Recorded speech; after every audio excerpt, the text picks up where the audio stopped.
Shalom bakunzi b'ikiganiro cy'ijambo ry'umunsi, ndabaramukije mbifuriza amahoro ya Kristo Yesu ngo aganze imitima yanyu n'imiryango yanyu. Uyu munsi ndashaka kwigisha hejuru y'umuryango. Haleluya. Reka mbifurize kino kintu. Hari isengesho Paulo yasengera amatorero yose yandikira akababwira ngo ubuntu n'amahoro bigwire muri mwebwe. Reka mbifurize ngo ubuntu n'amahoro bigwire mu miryango yanyu. Ubuntu bw'Imana n'amahoro biva ku Mana biganze mu miryango yanyu. Yesu abahezagire. Uyu munsi ndavuga hejuru urugo rurimo amahoro. Ndakwifurije kugira urugo rurimo amahoro. Muvandimwe, muvyeyi uri kurankurikirana, sengera ingo z'abana bawe zibe ingo z'amahoro. Wewe mupapa uri kuranumviriza, sengera urugo rwawe uko usenze kose, ubwira Imana ngo Mana ndatuye amahoro mu rugo rwanje. Wewe wa mama we uri kurankurikirana, atura amahoro. Atura amahoro y'umwami, atura ubuntu bwa Kristo buganze mu muryango wawe. Satani muri iki gihe yarinjiriye imiryango cyane, yarateye imiryango ku rugezo rwo hejuru, ariko mureke mbabwire inkuru nziza, dufite Yesu wanesheje Satani, kandi uwo Yesu niwe agomba kuba wa mbere mu ngo zacu. Iyo ahari haleluya, ibintu byose haleluya bigenda neza. Dusome mu butumwa bwiza bwa Luka, reka ariho ntangurira igice cya 11 umurongo wa 21 haravuga ngo umuntu w'inkomezi afise ibigwanishwa iyo ateramiye urugo rwiwe ibintu vyiwe biba amahoro. Amen. Iyo ateramiye, iyo umuntu w'inkomezi afite ibigwanishwa, wewe mupapa uri kuranumviriza ukeneye kwambara ibigwanishwa, wa mama we ukeneye kwambara ibigwanishwa kugira ngo urugo rwawe rube amahoro. Umuntu w'inkomezi afite ibigwanishwa iyo ateramiye urugo rwiwe, hariho ibigwanishwa hakaba no guterama, uyu muntu urugo rwiwe ruba amahoro.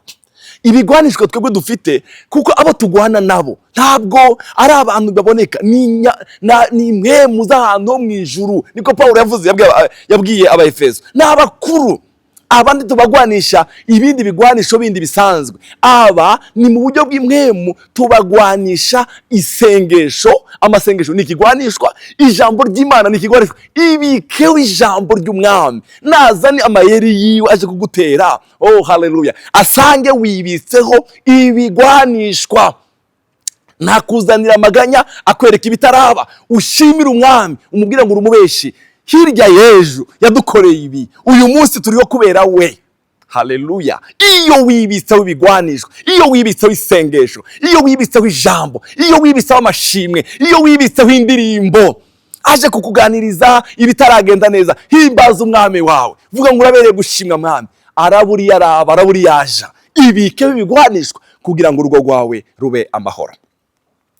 Umurongo wa 22 akavuga ngo ariko umurusha inkomezi iyo aramutse amuteye akamunesha, amwaka ibigwanishwa vyose yari yizigiye, akanyaga ibintu vyiwe akabigaba. Ariko umuntu amurusha inkomezi, iyo Satani aje agasanga nta bigwanisho ufise, utawirinda arakunyaga. Nico gihe yinjirira mu miryango yacu akatunyaga amahoro, akatunyaga indirimbo, agazana intambara zidashira, umwe yamubwira uwundi ijambo kumubabarira bikanga, ugasanga ufise umutima mubi. Umva, ibike bigwanishwa azabure aho yinjirira.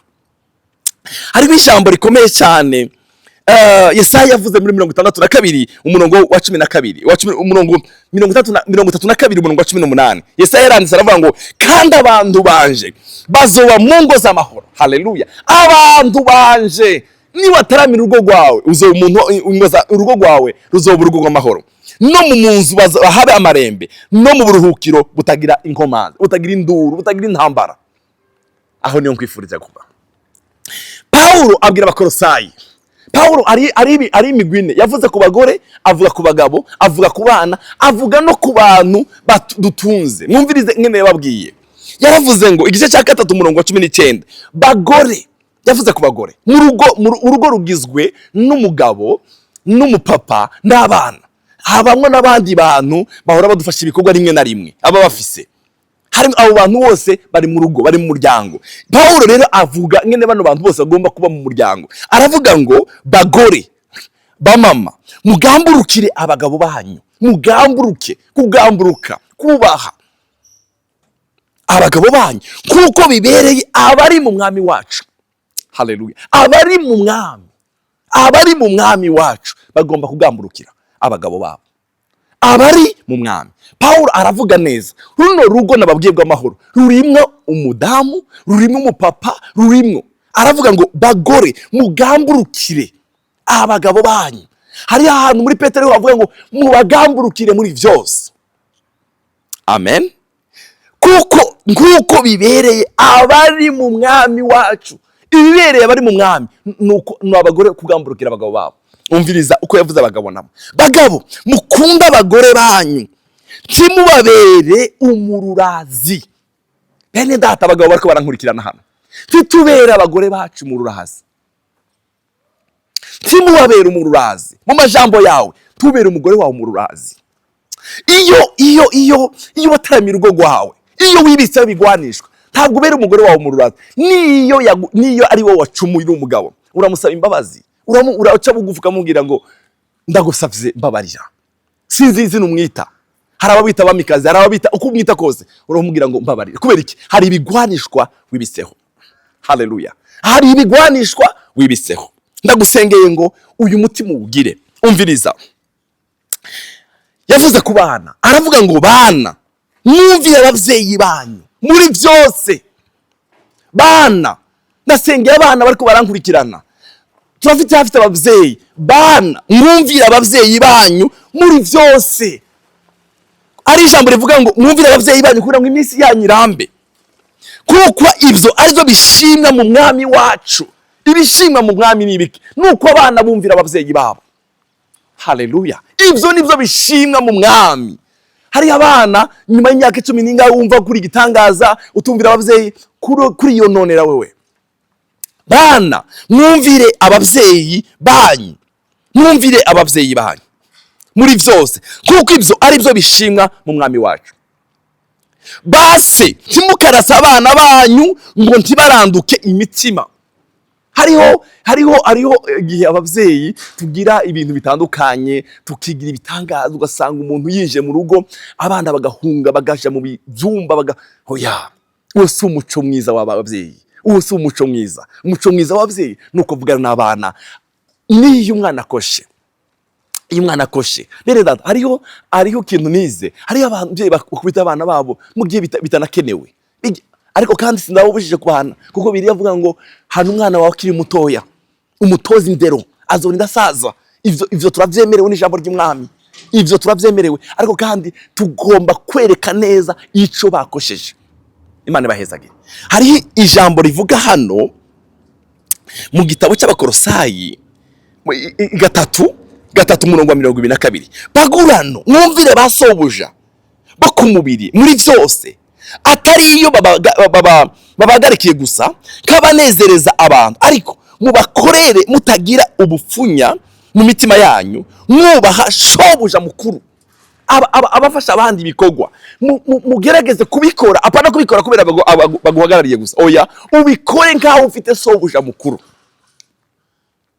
Pashebuja avuga rero kuba afise abantu batwara abakozi babafasha. Basebuja namwe mubagirire abagurano banyu ibigororose nibibereye, tubagirire neza, tubatware neza, tubavugane nabo neza. Bene data, hari imbwe mumbi yo kubona umuntu uhaye akazi umuhemba amafaranga 50, 100, 200, ukabona uri gitangaza.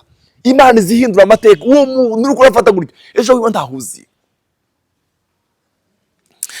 Namwe nimuhagirire abagurano banyu ibigororose nibibereye, kuko muzi yuko namwe mufise shobuja mu ijuru, natwe nawe ufise shobuja. Aha Paulo yavuga abagurano kera, sico kimwe nabo dufite uno munsi, nabo mudutunze. Oya, abandi n'abakobwa beza Imana yaguhaye bagufasha imirimo, bafate nk'abana, reka kubafata nk'ibikoko. Hariho abantu mushobora kuba mufise abantu babafashe ibikogwa, mukababwira ngo bakaza barya indya zabo, bakabatekera indya zanyu, iyo bagateka ivyabo ngo twebwe tujya ivyo indya zimwe n'abakozi. Uwo ni umuco mubi, uwo si umuco w'abana b'Imana, uwo si umuco w'abana b'Imana. Bavandimwe, ngo mubane nabo nk'abafite sobuja mukuru. twese dufite umusobuja mukuru wacu. Yesu abahezagire. Bibiliya yavuze ku migwi, yavuze ku bana, ku bagore, yavuze ku bagabo, yavuze ku bana, yavuze kubo dutunze mu ngo zacu badufasha ibikorwa. Haleluya.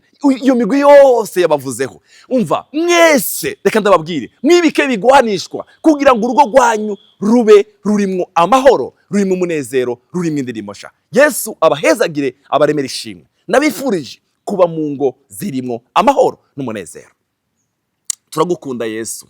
Ndasengeye zino ngo bano bantu bari kubaranumviriza ngo baheze amahoro mu rugo rwabo, ubaremere ishimwe, indirimbo sha ivuge mu rugo rwabo Mana, mu izina rya Yesu Kristo umwami wacu. Wavuze ngo twibike bigwanishwa kugira ngo tube mu ngo z'amahoro, kuko Satani arijyaza gutera naza asange turi maso, tubereye maso ingo zacu. Ubahezagire, ndatuye urugo rurimo amahoro, ndasengeye ingo zabo ngo uzibahe umugisha Mana, ubagurire amahema, ubahezagire Mana, mu izina rya Kristo Yesu umwami wacu. Amen. Ndabifurije ingo zirimo amahoro.